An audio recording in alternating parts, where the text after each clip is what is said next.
오늘 말씀은 아가서 6장 4절에서 9절까지입니다. 아가서 6장 4절에서 9절까지 구약 965면입니다. 아가서 6장 4절에서 9절까지 우리 한 목소리로 함께 읽도록 하겠습니다. 시작. 내 사랑아, 너는 디르사같이 어여쁘고 예루살렘같이 곱고 깃발을 세운 군대같이 당당하구나. 네 눈이 나를 놀라게 하니 돌이켜 나를 보지 말라. 네 머리털은 길르앗산 기슭에 누운 염소떼 같고 네 이는 목욕하고 나오는 암양떼 같으니 쌍태를 가졌으며 새끼 없는 것은 하나도 없구나. 너울 속의 내 뺨은 석류 한쪽 같구나. 왕비가 60이요 후궁이 80이요 시녀가 무수하되 내 비둘기 내 완전한 자는 하나뿐이로구나. 그는 그의 어머니의 외딸이요 그 낳은 자가 귀중하게 여기는 자로구나. 여자들이 그를 보고 복된 자라 하고 왕비와 후궁들도 그를 칭찬하는구나. 아멘. 오늘 교회를 향한 신랑의 자랑이라는 제목으로 오늘 야가서 말씀을 받을 때 정말 이 아침에 주님의 저희를 향한 이 사랑의 편지, 그리고 또 저희가 주님께 드리는 그 사랑의 마음이 온전히 하나 되어서 이 하루 그 사랑 가운데 정말 우리가 풍성한 하나님 나라를 누리는 저희 모두가 되길 주님의 이름으로 축원합니다. 자, 지난주에 이제 우리가 살펴본 것이 이제 5장 6장 초반부까지였죠. 근데 지난주 살펴본 그 5장 후반부에서 신부가 신랑을 자랑하는 것을 우리는 보았어요. 그때 이제 예루살렘 딸들이 도대체 너의 신랑이 누구냐라는 질문에 대하여 이제 신부가 신랑을 자랑하였었죠. 그리고 이제 6장 초반에 그래도 그렇게 이야기하는 그 너의 신랑은 어디 있느냐, 우리가 함께 가자라는 예루살렘 딸들의 그 질문에 또 이제 신부가 신랑은 다른 곳이 아니라 바로 내 안에 있다라는 것을 이제 고백하는 노래를 보았죠. 그리고 이제 오늘 본문은 이제 6장 4절부터 9절까지는 이제 신랑이 노래하는 것입니다. 신랑이 신부를 칭찬하고 자랑하는 것이에요. 방금 본 것처럼 그 6장 3절에 방금 말씀드린 것처럼 그 바로 이제 전구절이죠. 오늘 본문 전구절에 보면 6장 3절에서 나는 내 사랑하는 자에게 속하였고 내 사랑하는 자는 내게 속하였다라는 말씀이 있어요. 이것이 바로 이내닌, 즉 내가 너희 안에 너희가 내 안에, 예수 그리스도와 교회가 서로 하나가 되는 그 말씀이라고 했죠. 자, 무슨 말이냐면 요 6장 3절 가운데로 샌드위치 구조, 그 유대인들의 그 글 쓰는 방식인 가장 중요한 것을 가운데 두고 그 앞뒤로 이제 이야기를 하는, 즉 앞에서는 신부가 신랑을 향한 자랑을 이야기하고 지금 뒤에서는 6장 4절부터는 신랑이 신부를 자랑하는, 이 서로 사랑하는 그 사랑의 노래 가운데 신랑과 신부가 하나 되는 6장 3절 이렇게 끼어 있는 그런 구조라는 것이에요. 예수 그리스도와 교회, 신랑은 예수 그리스도이고 신부는 교회라고 했잖아요. 이 예수 그리스도가 신부를 사랑하는 노래를 부르고 신부가 신부인 교회가 또 신랑을 자랑하고 사랑하는 노래를 부르고 그 가운데에서 그 사랑 가운데서 이제 신랑과 신부, 즉 그리스도와 교회가 하나가 되는 것입니다. 자, 오늘 본문은 신랑의 신부 사랑, 신부 자랑을 한번 보겠어요. 4절 보시면 내 사랑 너는 디르사같이 어여쁘고 예루살렘같이 곱고라고 하죠. 자, 여기서 디르사는 북이스라엘의 초창기 수도입니다. 여로보암이 그 이제 북이스라엘을 이렇게 세울 때 그때 그 디르사를 이제 첫 수도로 했어요. 왜냐하면 아름답기로 유명한 도시였다고 그래요. 또 예루살렘은 잘 아시는 바와 같이 남유다의 이제 수도죠. 이처럼 신랑은 신부를 아름다운 도시, 아름다운 성에 빗대어서 지금 자랑하고 있어요. 근데 가만히 우리가 생각해 보면 성경에서 좀 중요한 포인트를 말할 때마다 이 도시, 도성을 언급합니다. 그리고 그 도시는 모두 여성형을 써요. 대표적으로 우리가 잘 아는 이제 바벨론 도성도 그렇고요. 또 이제 소돔 성도 그렇습니다. 이렇게 뭔가 이렇게 하나님이 뭔가 이렇게 딱 상징적으로 이야기를 하시려고 할 때 이런 도성, 도시를 이제 언급하시죠. 예루살렘 성 모두 그렇습니다. 이제 우리가 특히 이제 기억해야 될 것은 계시록에 나오는 새 예루살렘 성이잖아요. 그죠? 이 교회인 우리는 모두 새 예루살렘 도성으로 이어지는 아름다운 도시, 아름다운 성인 것이에요. 즉 지상의 교회가 그대로 새 예루살렘 도성으로까지 쭉 이어지는 것입니다. 과연 우리가 마지막 때에 이 거룩한 백성으로서 거하게 될 그 새 예루살렘 성으로 이어지는 그 교회에 속할 것인지, 이 땅에서부터, 아니면 계시록에 나오는 것처럼 그 멸망으로 결론 맺어질 그 바벨론 성에 거하는 음녀에 속할 것인지가 이제 가장 중요한 일이죠. 이 땅에서의 일은 사실 그 새 예루살렘 도성으로 가는 그 길에 놓여 있을지, 아니면 바벨론 성에 가는 그 길에 놓여 있을지, 그 두 갈림길이라는 것이에요. 또 4절 계속 보시면 깃발을 세운 군대같이 당당하다라고 합니다. 이 신부인 교회는 결국 광야와 같은 이 시절을 지나서, 그 인생을 지나서 신랑과 하나가 되잖아요. 그 새하늘과 새 땅, 그 어린 양과의 혼인잔치에서 하나가 되잖아요. 근데 그 걸어가는 그 길, 이 땅에서의 그 광야 같은 그 인생이 바로 전쟁터와 같다는 것이에요. 즉 신부인 교회가 그 새하늘과 새 땅, 그 새 예루살렘 성에서의 그 신랑과의 혼인잔치에서는 이 땅에서의 그 전쟁에서 승리한 모습으로 들어가는 것이라는 거예요. 즉 교회는 모든 시련과 핍박과 고난을 이기고 승리의 깃발을 세우고 입성하는 군대의 모습과 같은 것입니다. 5절, 6절, 7절 이렇게 아까 읽어봤으니까 한번 쭉 보면 이 5절, 6절, 7절은 예전에 그 4장에서 그 한번 4장 살짝 넘겨보시면 4장 1절부터 그 언급하였던 그 신랑의 노래가 지금 반복되고 있는 부분이 있음을 알 수 있어요. 4장 1절도 이제 신랑의 노래인데 그 4장 1절부터는 이제 신랑이 신부를 찾아와서 막 신랑에 대하여 신부에 대하여 막 자랑하는 노래였잖아요. 그래서 그때 이 부분을 이제 설교하면서 아마 그 설교 제목이 아름다운 교회의 모습인가 뭐 그렇게 설교 제목을 했었을 것 같아요. 그게 지금 반복되고 있어요.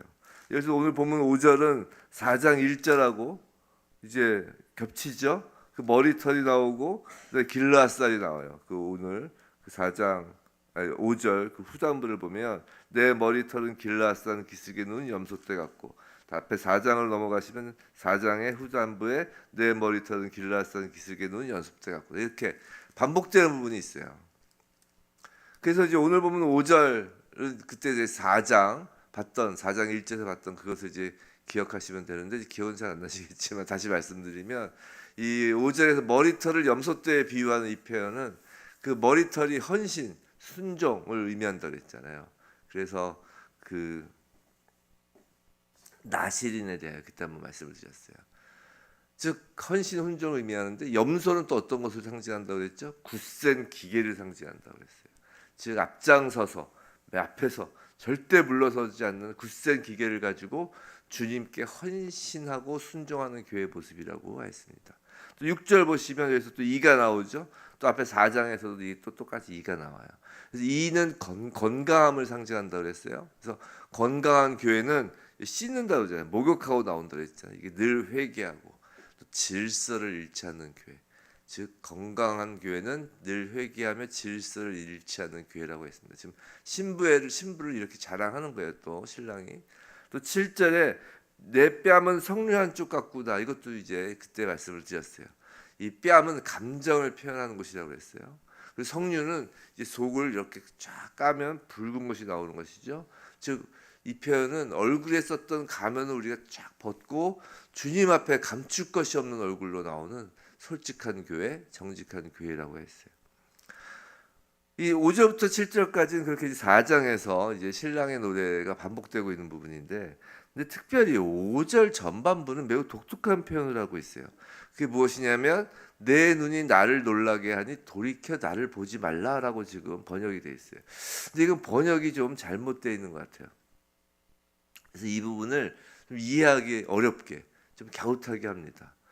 이것을 이제 원어로 보면 이제 놀라게 하니라고 번역되는 원어가 이제 라합이라는 히브리어인데, 이것은 누군가를 막 그러니까 놀라고 당황스럽게 우왕좌왕하게 한다는 의미보다 어떤 사람을 흥분시키고 좀 힘을 북돋고 막 대담하게 만드는 것을 의미합니다. 이 라합이란 단어는. 그리고 이제 그 나를 보지 말라라는 것도 진짜 나를 보지 말라는 것이 아니라 그 반어법이에요. 반어법. 그래서 우리가 이제 보면서 막 누구의 시선이 좋으면서도 그러지 마 이런 것처럼 보지 마 이런 것처럼 보지 말라는 게 아니라 오히려 나를 보아줘. 나를 반어법이 원래 강조할 때 쓰는 말이잖아요. 그래서 나를 보아달라고 강력히 요구하는 말씀입니다. 그럼 이제 이 구절을 좀 제대로 번역하면 이런 것이죠. 너의 눈을 나에게서 떼지 말아다오. 네가 나를 보는 것이 그 너의 시선이 나를 대담하고 내게 막 힘을 준다라는 그런 의미예요. 나에게 눈 띄지 말아달라고. 제가 이걸 보면서 이 구절을 보면서 그런 게 좀 생각이 났어요. 뭐냐면 우리 영화나 드라마 같은 것을 보면 뭐 영화나 드라마가 아닐 수 있죠. 실제도 그럴 수 있는데 이 사랑하는 여자가 이제 자신을 보고 있는 것 같으면 그 남자가 특히 이제 좀 이제 고등학생 사춘기 하이틴이나 이렇게 그런 영화를 보면 그런 게 있잖아요. 그 자기가 좋아하는 여자애가 나를 보고 있으면 뭐 이전에는 수줍고 소극적이다가도 뭐 평소에는 하지도 않던 그런 어떤 막 대담한 일들 막 갑자기 힘을 내서 팍 하는 경우가 있잖아요. 즉 사랑하는 여자에게 자기가 좋아하는 여자에게 멋지게 보이려고 하는 행동들이 있다고요. 근데 그게 무슨 말이냐면 우리 신랑이신 예수 그리스도가 바로 신부인 교회가 다른 곳에 시선을 파는 것이 아니라 예수 그리스도만 이렇게 바라보고 있으면 더욱 왕성하게 그 신랑의 일을 하시는 것이 아닌가라는 생각이 든 거예요. 한번 생각해 보세요. 우리 예수 그리스도가 주인이시고 예수 그리스도가 신랑이라고 하는 거잖아요. 예수 그리스도가 통치자잖아요. 예수 그리스도께서 하나님 나라의 일을 하시는 거라고요. 우리가 하는 게 아니라고요. 우리는 그런 말을 많이 하잖아요. 또 듣잖아요. 뭐냐면 교회의 머리가 예수 그리스도이고 교회의 소유는 온전히 예수 그리스도이기에 이 교회를 세우시고 교회의 일은 사실은 예수 그리스도가 하시는 거라는 말을 많이 듣기도 하고 한다고요. 이 땅에서 그 십자가 구속의 역사가 진행되는 곳이 교회잖아요. 그러니까 교회에서의 일은 사실 예수 그리스도가 일을 하시죠. 지금도 우리 신랑이신 예수님은 성령으로 오셔서 일하고 계시다고요. 그럼 성도이고 또 신부인 우리는 그 예수 그리스도의 일하심을 어떻게 도울 수 있을까요? 제가 전에 한번 말씀드렸잖아요. 돕기는 뭘 도와요? 방해는 하지 않으면 다행이죠. 하나님 나라의 일을 우리가 뭘 도와요? 방해는 하지 않으면 다행이죠. 근데 돕는다고 나서잖아요. 그 돕는 게 결국 나쁜 게 아니잖아요. 그럼 정말 돕는다는 게 무엇일까? 오늘 그 이 5절 앞에 9절에 그 생각이 든 거예요. 그건 신랑이신 예수 그리스도에게 시선을 고정하는 것이 돕는 것입니다. 늘 예수를 보는 것, 그것이야말로 교회가 하여야 할 가장 중요한 예수의 일을 돕는 일이 아닐까. 우리의 시선이 다른 곳에 팔려 있지 않고 신랑인 예수만을 바라볼 때 신랑은 신이 나서 아주 역동적으로 일을 하시는 거예요. 근데 그 시선을 신랑에게만 고정하는 일이 쉽지 않다는 거예요. 왜냐하면 삶에 온갖 어려운 문제가 생길 때마다 또는 이 우리의 시선을 다른 곳으로 팔리도록 하는 그 화려한 유혹의 빛들이 우리의 시선을 그 문제들과 유혹, 그 시험들에게 빼앗기게 하기 때문이잖아요. 기도하는 게 어렵잖아요. 우리가 시선을 고정하는 게 뭐예요? 바로 말씀을 보고 기도를 하고 예배에 집중하고 우선순위를 그것에 두는 것. 늘 주님을 그리고 우리가 그리워하는 것. 근데 그게 쉽지 않다는 것이에요. 하지만 명심하시기 바랍니다. 우리가 시선을 예수 그리스도에게 고정할 때 우리 신랑이신 예수가 우리들 등 뒤에 있는 그 문제들과 시험을 감당하여 해결하여 주신다는 것이에요. 그것이 바로 너희는 먼저 그의 나라와 그의 일을 구하라. 그리하면 이 모든 것을 너희에게 더하시리라 라는 그 말씀의 원리인 것 같아요. 제가 예전에 어느 목사님이 하신 그 말씀을 들었는데, 우리가 주님 앞에 나와 엎드리잖아요. 주님께 시선을 고정하면서 엎드리잖아요. 그러면 우리의 그 짐을 지고 나왔을 때 주님은 우리는 주님의 십자가를 보고, 주님은 십자가 위에서 우리 등 뒤에 놓인 그 문제, 그 짐들을 바라보고, 그게 가장 지혜롭게 우리의 문제를 꼭 해결받는다기보다 우리 문제라는 그 짐을, 삶이라는 짐을 지고 갈 때 인생길에서 가장 지혜로운 방법이라는 거예요. 근데 맞는 것 같아요. 우리가 문제를 바라보면, 그 문제와 그 시험만을 바라보며 주님으로부터 시선이 멀어질 때 오히려 문제가 더 커져 보이고 정말 해결되는 건 아무것도 없습니다. 특별히 교회인 우리는 우리의 시선을 온전히 주님께만 고정하는 것, 그것이 주님이 그 하나님 나라의 일, 교회의 일을 하는데 힘을 붙돋아 주는 것이. 자, 8절 9절 계속 볼게요. 8절 9절. 자, 왕비가 60이고 후궁이 80명이에요. 시녀가 무수하되. 자, 솔로몬에게는 예루살렘의 딸들이라고 불리는 수많은 왕비, 후궁, 시녀가 있어요. 이 예루살렘 딸들은 바로 그 궁궐 안에 있는 막 그 호화로운, 호사스러운 여인들이라고 그랬죠. 그들은 왕비, 후궁, 시녀, 자신들의 그 지위에 맞는 권세도 있고요, 재물도 있어요. 또 그 지위에 맞는 자격을 갖춘 여인들이라고 그랬어요. 그 솔로몬 왕의 그 왕비, 후궁은 누구예요? 바로 그 정략 결혼을 한 거잖아요, 외교적으로. 그러니까 그 지위에 맞는 자격을 갖춘 여인들이었다고요. 그런데 9절, 내 비둘기 내 완전한 자는 그들이 아니라 단 하나뿐이라는 것이에요. 지금 신랑이 노래하잖아요.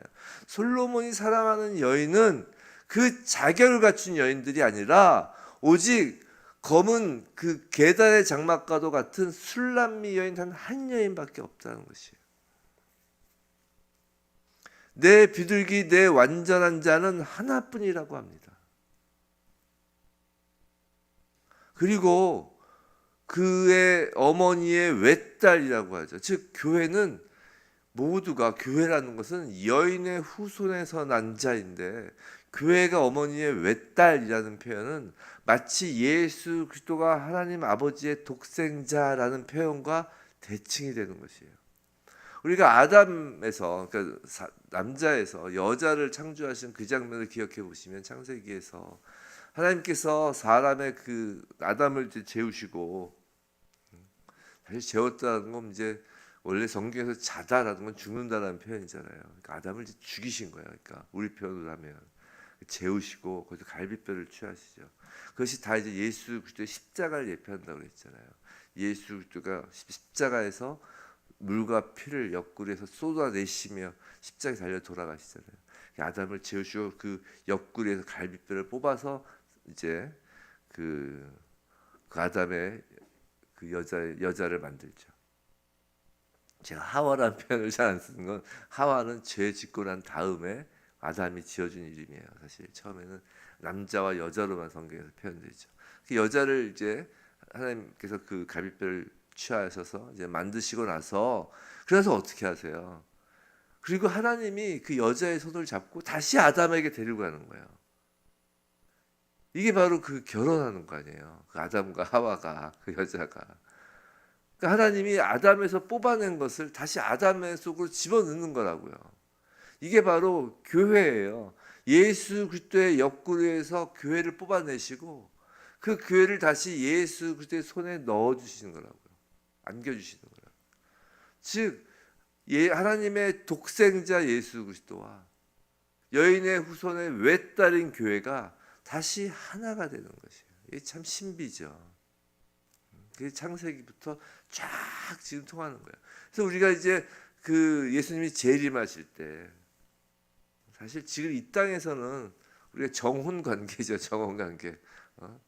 그 이스라엘의 그 유대인의 그 혼인 예식에 따르면, 여하튼 뭐 우리 여튼 예수님께 우리가 이제 신부라는 고백을 했기 때문에 유대인의 정혼은 그 법적으로 거의 신부의 그 지위를 갖고 있잖아요. 순결을 지켜야 되고, 그리고 그 신랑의 그거에 복종해야 되고, 신랑은 신부를 책임져야 되고, 우리 신랑이신 예수 그리스도에 재림하실 때 우리는 바로 그 여자가 하나님 손에 이끌려서 아담 속에 들어간 것처럼 이렇게 혼인잔치로 가는 거예요. 그 창세기부터 다 이렇게 예표가 돼 있던 거라고요. 그러니까 독생자와 외딸이 만나는 거라고요. 하나님 아버지와 하나가 되는 아들이 오직 예수, 성자 예수인 것처럼 교회는 오직 예수의 하나뿐인 신부인 거예요. 사랑하는 성도 여러분, 교회가 존귀한 까닭은 그 예루살렘 딸들과 같은 그런 권세도 아니고요, 예루살렘 딸들이 갖고 있는 그런 자격 때문이 아니에요. 교회는 오직 예수의 사랑으로 인하여만 존귀한 것입니다.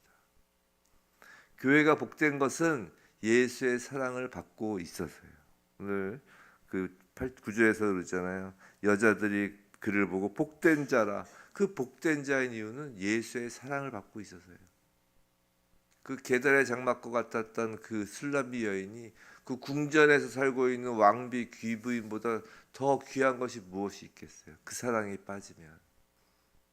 사랑이 가장 귀한 것입니다. 신랑에게 사랑받는 것이 신부에게 가장 귀한 복이에요. 성도 여러분, 교회인 우리가 교회를 사랑하신 예수 그리스도에게만 시선을 고정하여 바라볼 때 예수 그리스도의 일하심이 있고, 예수 그리스도가 이 땅에서 치러야 될, 우리가 치러 나갈 그 모든 전쟁에서 예수 그리스도가 군대장관 되셔서 승리해 주시고, 전쟁은 여호와에게 속하였다고 그러잖아요. 그게 뭐예요? 전쟁은 여호와가 하신다는 거예요. 예수 그리스도가 우리의 군대장관이라고 하죠. 그게 뭐예요? 예수 그리스도가 싸우신다는 거예요. 그 승리의 깃발도 예수 그리스도가 들려주시는 것이고, 그리고 예수 그리스도의 오늘 그 노래와 같은 칭찬과 자랑의 노래. 누구를요? 우리를. 예수님께서 우리를 자랑하신다니까요. 그 자랑의 노랫소리가 들리는 것입니다.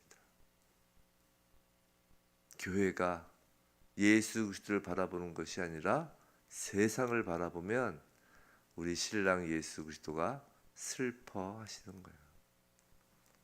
우리 신랑이신 예수가 정말 예수만 바라보는 우리 교회의 시선을 그 예수가 기뻐하시고, 우리의 시선을 지금 우리가 예수를 바라보고 있죠. 우리가 예배를 드리고 우리가 말씀을 보고 우리가 기도를 하는 것, 우리의 시선이 예수 그리스도에게 머물러 있는 것 그 자체를 예수가 보시고 기뻐하신다고.